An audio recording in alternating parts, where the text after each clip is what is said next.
Bismillahirrahmanirrahim. Assalamualaikum warahmatullahi wabarakatuh. Bapak Ibu saudara sekalian, alhamdulillah ya di tengah-tengah musibah wabah corona ini kita semua mudah-mudahan tetap dalam lindungan Allah, tetap sehat walafiat.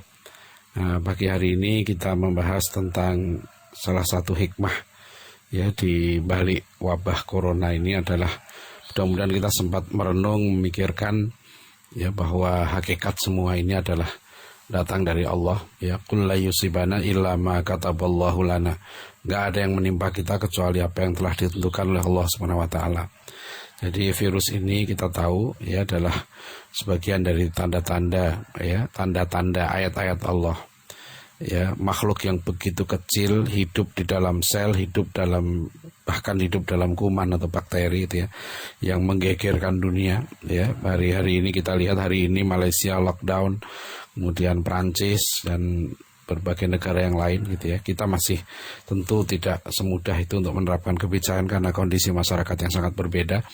Tapi inilah yang pentingnya kalau ilmuwan muslim ya itu memahami fenomena virus ini harus tetap menggunakan pendekatan yang integral, yang islami, yang tauhidik ya, secara empiris melalui panca indera kita bisa memahami hakikat virus corona ini ya, dan dampak-dampak yang ditimbulkannya ya. Dari berbagai pengamatan penelitian ya memang sudah ditemukan bahwa virus ini memang dia menyerang alat masuknya itu dari mulut, hidung dan mata ya, sehingga pentingnya di tangan harus dicuci ya dengan desinfektan atau sabun yang baik lah. Nah, setelah itu ini memahami fenomena virus itu dulu ya. Jadi ini bagian dari sains Islam, bagian dari cara berpikir ilmuwan muslim adalah menggunakan panca inderanya dengan optimal. Nah, ternyata cara kerja virus ini juga menarik ya. Dia nempel di mukosa, kemudian berusaha masuk di situ, dan tubuh kita melakukan respon yang sangat sistematis gitu ya, dari mukosa itu sendiri ya. Kemudian maka muncullah lendir dan segala macam, itu sebagian dari perlawanan tubuh kita. Nah, kemudian nanti sel-sel darah putih kita melawan, dan terakhir ini kata para ilmuwan ya bahwa pada hari ke-7 sudah mulai muncul ya, tubuh kita sudah mengenali jati diri virus itu dan kemudian memberikan respon dalam bentuk antibodi. Nah, terus menerus ya, kalau antibodinya baik ya, maka hari ke-14 itu insya Allah sudah tubuh manusia sudah membaik. Maka yang diperlukan sekarang ini adalah mengurangi ya jumlah virus yang masuk tadi itu ya, mengurangi kontak, melakukan sterilisasi ya, pembersihan dan seterusnya, itu dalam rangka untuk mengurangi ya, karena untuk meniadakan sama sekali berbagai virus itu nyaris tidak mungkin ya. Kita hidup sehari-hari ini yang bersama virus, bersama kuman, tapi kita kurangi betul supaya jumlahnya tidak mampu menimbulkan gejala klinis ya, seperti batuk, demam ya, sakit tenggorokan dan sebagainya. Itu tujuannya. Itu namanya ilmu yang empiris, empirical knowledge. Yang kedua, ilmu yang rasional. Ya, kita harus menghubungkan satu fakta dengan fakta yang lain untuk mencari solusi. Kemudian yang terakhir, nah ini yang penting adalah ilmu wahyu. Kita melihat virus ini juga dalam dimensi metafisika, dalam dimensi ilahiyah. Juga kita kaitkan dengan dimensi ukhrawiyah. Karena virus ini gitu ya, itu secara indrawi, secara rasional bisa kita pahami. Tapi ada hal yang tidak bisa kita pahami dari dua sumber ilmu tadi itu, yaitu kita harus menggunakan pendekatan yang sifatnya revealed knowledge, ilmu wahyu. Nah, dari situlah kita tahu ini ayat-ayat Allah.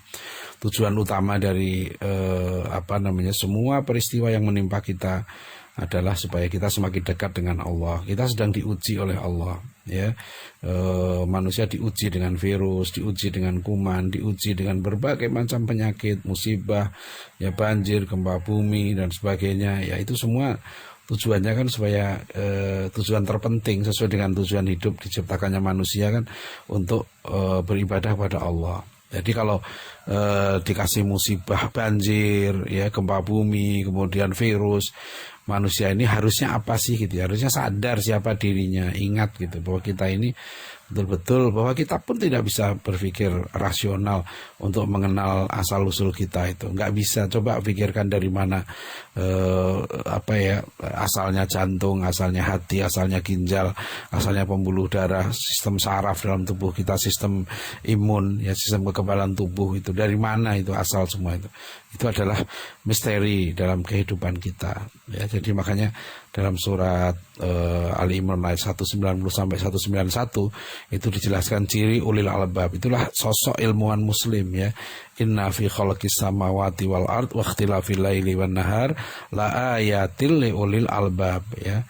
Nah, jadi dari penciptaan manusia, penciptaan alam semesta ya, dan bergantian malam dan siang dan semua yang ada ini sebetulnya adalah ayat-ayat ya bagi orang yang mau berpikir ya, orang yang punya akal ini. Siapa itu alladzina yadhkurunallaha qiyaman wa qu'udan ya, yaitu orang yang senantiasa mengingat Allah dalam keadaan berdiri, dalam keadaan duduk. Ya, wa ala junubihim, dan ketika berbaring, wa yatafakkarun ya, mereka selalu berpikir ya, wa yatafakkaruna fi khalqillah ya, mereka selalu berpikir tentang ciptaan-ciptaan Allah ini. Jadi orang yang selalu berpikir ini akan sampai pada kesimpulan, ya Rabbana ma khalaqta hadza batila, ya Allah ya tidaklah engkau ciptakan semuanya dengan sia-sia. Ya pasti ini ada hikmah yang penting ya di balik kasus virus ya, benda yang tidak bisa kita lihat dengan mata biasa ini, dengan kasat mata ini, tapi begitu menghebohkan ya, mulai dari presiden sampai siapapun sekarang ini ya sehari-hari wiridnya corona gitu ya, yang disebut kata corona terus gitu, begitu menggegerkan gitu. Ini baru satu virus ini ya, belum virus-virus yang lain ya. Jadi ini maka hikmahnya kan begini, kalau dari segi sains Islam ya, dari segi dimensi metafisika tadi itu, kalau sudah dikasih virus ini gitu ya, manusia itu nggak mau tunduk juga pada Allah, nggak mau diatur oleh Allah, terus maunya apa gitu lah ya. Ya kita sudah dikasih oksigen ya, dalam kondisi virus corona ini pun kita masih bisa makan enak, kita masih bisa makan sate padang, pecel ya kan, kita masih bisa makan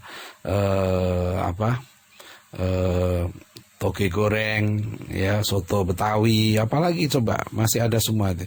Masih banyak nikmat yang kita terima dari Allah ini ya. Jadi ini ujian ya. Jadi ini pentingnya kita memahami fenomena, dan semua tujuannya adalah untuk mendekatkan diri pada Allah.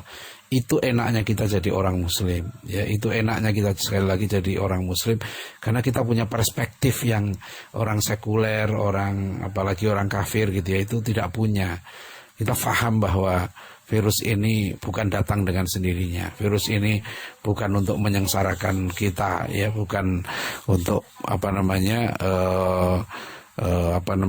mengacaukan hidup kita, enggak. Ini tujuannya ya adalah ujian. Ini ujian betul dari Allah.